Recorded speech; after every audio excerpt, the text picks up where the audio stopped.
मोर पिया मिलन के सपना सजाए हवा,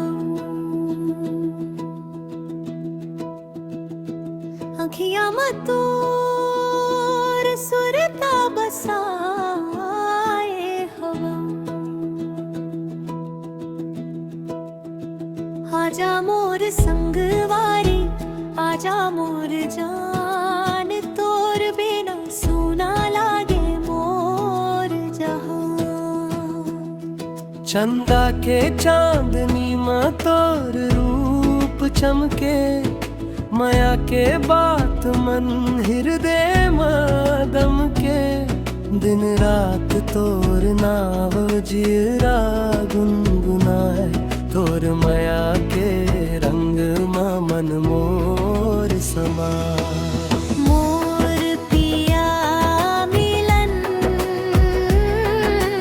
मोर पिया मिलन, मोर पिया मिलन।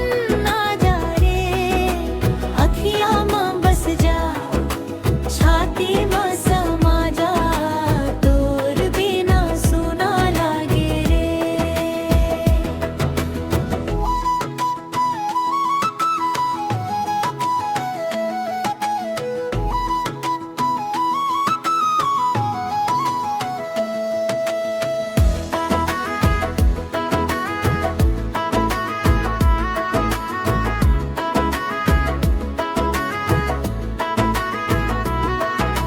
अंगना मरा तकत हवम तोर, हर सांस माँ बस थे बस तोर।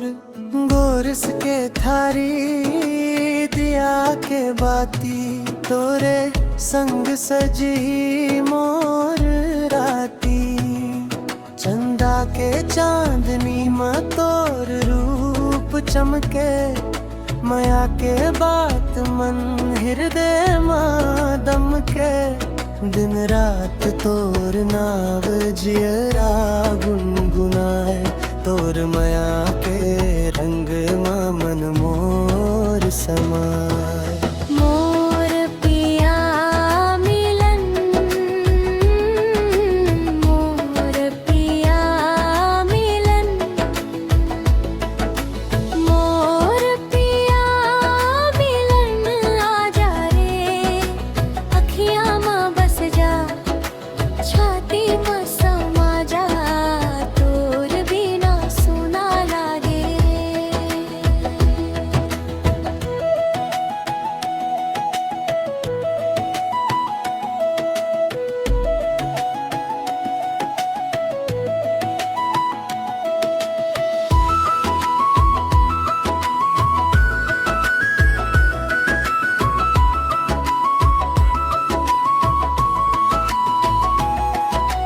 दूरिया के डगर अब भारी नहीं लागे, तोरे एक झलक खातिर मन मोर जागे। हाथ में हाथ धर फिर आई बेकाबर, मोर जिंदगी के सपना तोर संग साकार। मोर पिया मिलन, मोर पिया मिलन, मोर पिया मिलन। आजा रे अखियां मां बस जा, छाती मां समा जा, तोर बिना सुना लागे।